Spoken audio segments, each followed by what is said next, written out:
All right, David, before I go with you, let me take care of a little business. Hey, Frank Piega, get the hell out of here. Sean, block his stupid ass. First of all, this is called the Big O Radio Show. I talk about whatever the fuck I want to talk about, asshole. So if I want to talk about politics or I want to talk about crypto, music, entertainment, or sports, it's my fucking show, dude. You get the hell out of here. So I don't care, bro. I'm not here. I'm not put in a corner. I don't work for a corporation. I work for myself. So too bad if you're a Democrat or Republican. I slam both. I don't care about either side. But I'm smart enough to tell you the stupidity of Democrats and the stupidity of Republicans. That's it. You're butthurt. Don't listen, don't watch. Get out of here, bro. I don't give a shit. That's the problem with some of you. You think I get nervous or worried about it? I don't answer to nobody. I'm my own man. I've always been my own man. Even when I was on a radio station run by a corporation, I'm my own man. Frank, you're out of here, clown. This is my show, not yours. So if I want to slam Biden or Trump or anyone I want to slam, I'm going to slam them, including you, Frank. So there you go, Big O. I second that. Some asshole's going to come up and tell me what to talk about. Get the hell out of here, bro. You don't like it? Get out of here. You want great Dolphin information and heat and all that? I'll give it to you. Been doing it for 30 years. I talk about everything else. You don't like it, bro? Go find the segments and download them if you want. Hold it there. Let's go. Yeah, I mean, we're watching the Big O. Like they think they're gonna run your show and I'm here for sports. Well, screw you, bro. I'm here to talk about whatever the hell I want to talk about. And if I want to talk about my foot operation, I'll talk about my foot operation. If I want to talk about my diet, I'm gonna talk about my diet. Too fucking bad, bro. The hell are you, Frank? There's one rule on this show, bro. Don't tell the host what to do. Okay? That's not going to end well for you. I'm 57 and I'm my own man. I don't need to answer to anybody. Not to you, Frank. Clown. All right, let's go. How you feeling, bro? Good? I'm doing all right. I'm feeling I think I'm feeling a little bit better than you, but I think you're feeling pretty good after you got that round off your chest. I love unloading on these assholes who think like, it's like, bro, I've been working at this for 34 years. You think I worry about people like you? I don't care, bro. You don't want to follow me? Go ahead. Get lost. I don't care. It's like some other. It's like I'm not here to compete with anybody. What I do, nobody does. We're a full talk show. We're not just one sport or whatever. We're a full talk show. So I'm not here to compete with anybody. Either you accept who I am and how I talk about things and maybe enlighten your ass on a lot of things. But if you don't want to because you're closed-minded, I can't help you, dude. I can't help you. Yeah. So, it's just typical of these kind of people, bro. Anyway. All right, bro. So it's a Twitter way also. You see it on Twitter all the time. People just comment. Like, I mean, I cover the Dolphins, but if I want to go, if I'm tweeting NBA playoffs because I'm watching it on a given night, if I want to tweet up a messy goal, anything else. Yeah. You're the football guy. Right. Yeah. Stick to football, bro. Yeah. Like, yeah, right. Okay. Yeah, dude. Yeah, because that's all I know. Yes, exactly. Thank you. Fantastic. It's just that they do the same thing to me in crypto. And it's like, yo, bro, my portfolio is up 60%. The hell are you talking about? Yeah, I actually do know what the hell I'm talking about, but whatever. Let's get into a couple pre-draft things that are, and it's all Tyreek involved. First of all, on this podcast, where he talked about Mike McDaniel calling him out. You heard the soundbite, right? Yeah. That he appreciated it, and that he feels it makes him better and all that. Mm-hmm. What'd you think of all that? Good on Mike McDaniel. Because I think sometimes people see him from the outside and think, "Oh, does he actually go and talk to his star players and get it into their ass and chew them out?" And so good on him that we know that he does. I think that he did that. I mean. I know a lot of people see him for the jokes he makes, and we love him for that in the media. But during his press conferences and stuff. But at his core, he is still a football coach. So that's number one, his responsibility, and good on him to go ahead and even give it to the star player, and that sets a precedent for anyone else on the team that hey, Tyreek Hill can get it, and so can you. Yeah. Well, no, and for me, that's what I loved about it is that Mike is going to call people up because I've heard that behind the scenes he actually does take his own mistakes hard.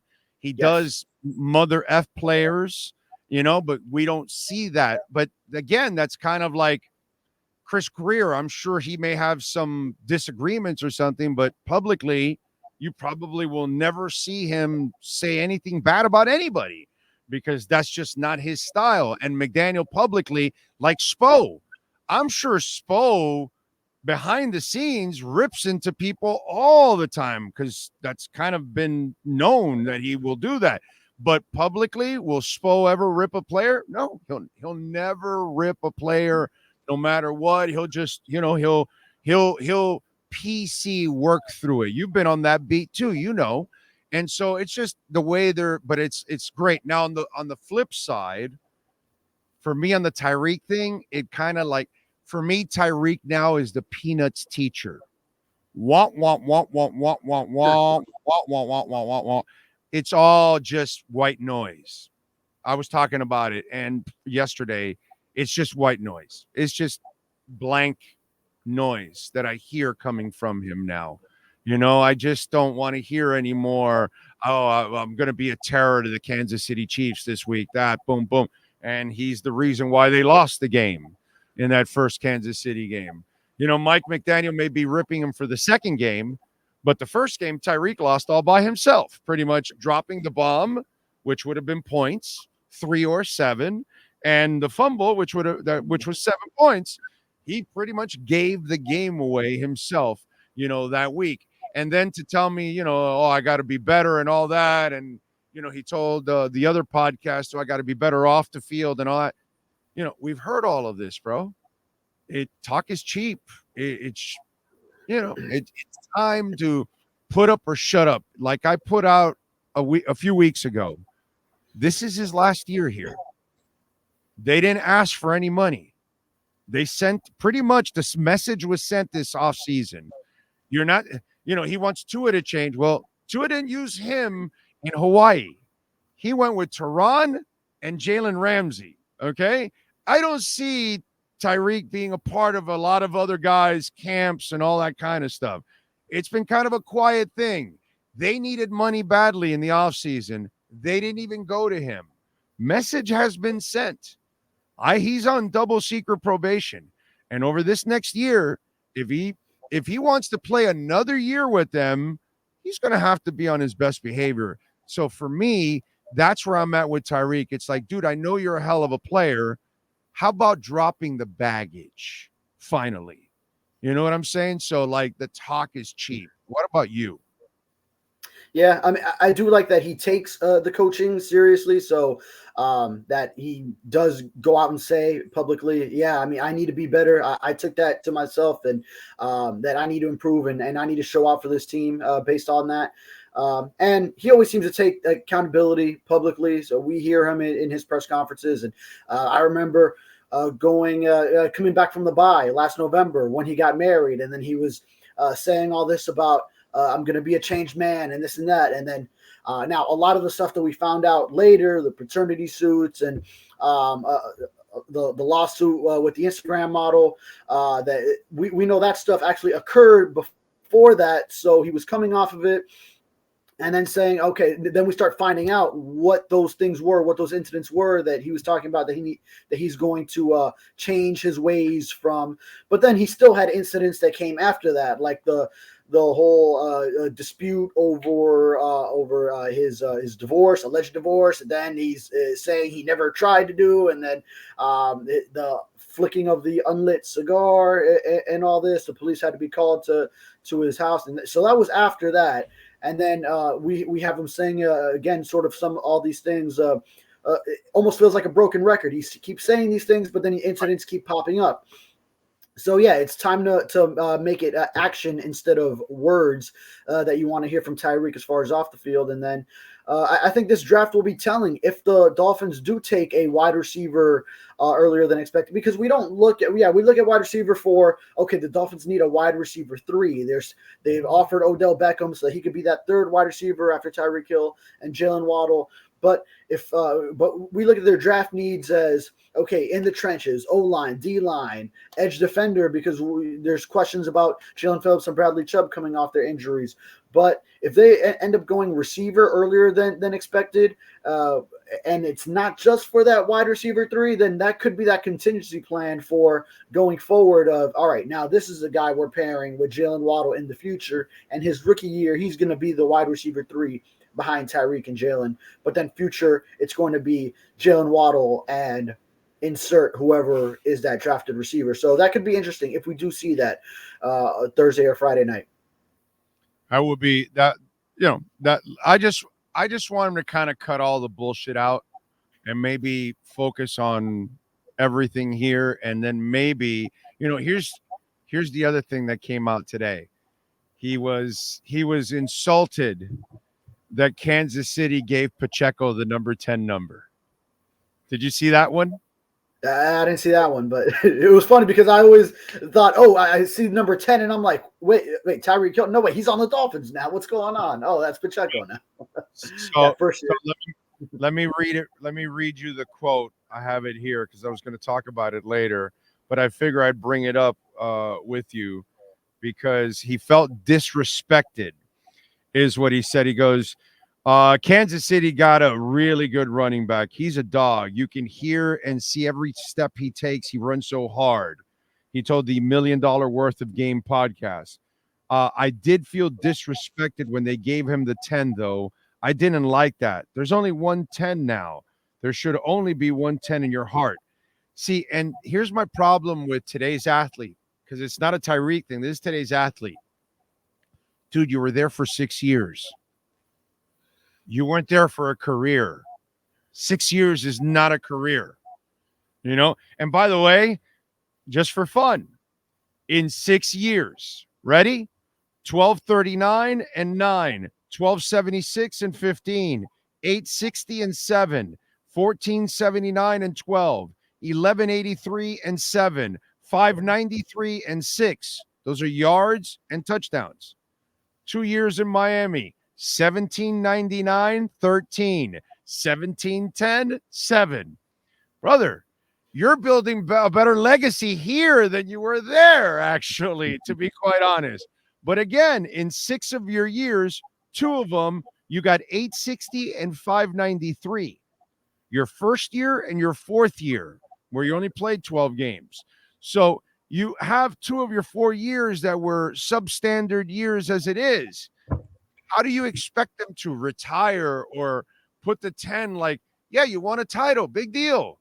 You weren't there for a whole lifetime. You weren't there for like 10 or 11 or 12 years, and then you went somewhere else for your final year or 2 and then retired or whatever. No, then I can understand.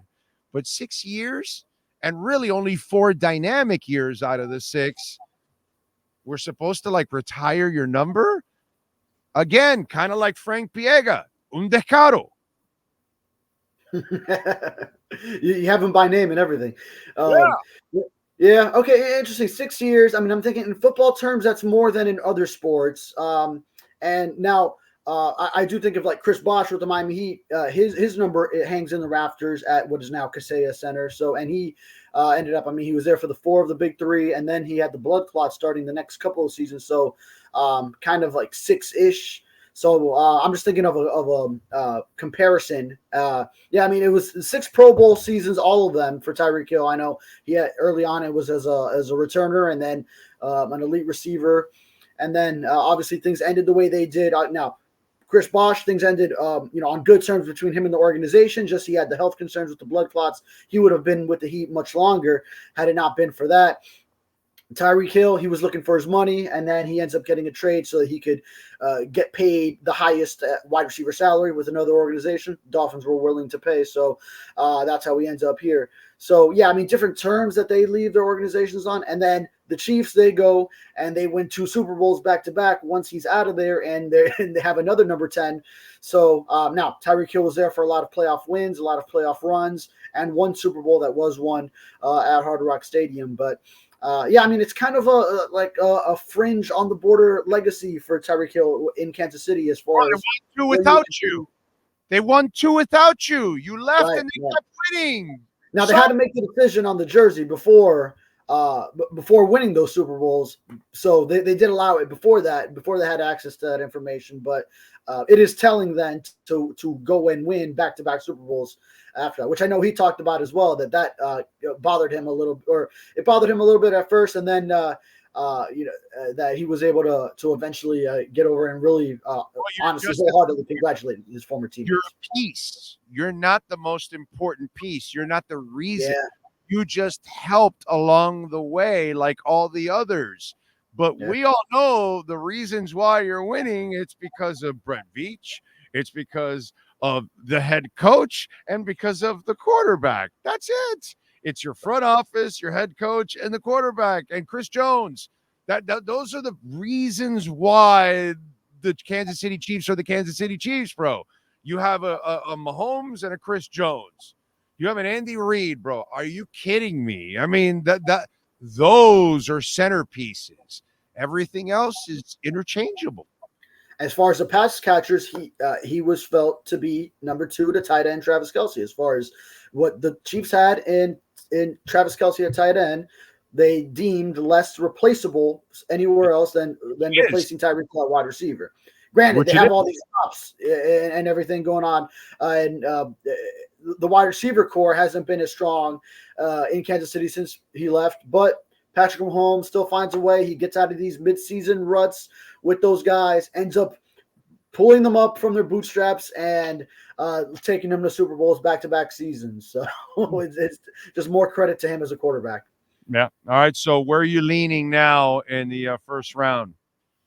Yeah, I mean, I made my prediction in Sun Sentinel, and I'm sticking with it. Graham Barton, I like as an interior offensive lineman who can maybe then in the future move to tackle once you don't have Teron Armstead. I know we've thrown out whether it could be Austin Jackson going to left tackle, going back there, and then maybe whoever you bring in is a right tackle later, or if it's just straight up going to left tackle.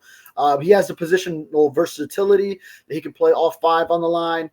I think he's a good athlete that would bode well for Mike McDaniel's outside zone run blocking scheme. So I like him from those standpoints. And if it's a trade down scenario where you have him and Jackson Powers Johnson, and even if one of the D tackles is there, and you just and some of the other offensive tackles are around, and you just have a lot of guys that you like, I would love a trade down scenario to also add a 3rd round pick. But if a lot of the guys that you're targeting are off the board, and I know Barton has also been creeping up some draft boards, so then maybe if you want him, you do have to take him there. But all that said, if Latu is there, if Byron Murphy is there, if Jared Verse would be there, which I don't think he would be, Latu would be more realistic, then you probably just have to jump on that and then just take them as a best player available, which also fills a position of need at 21.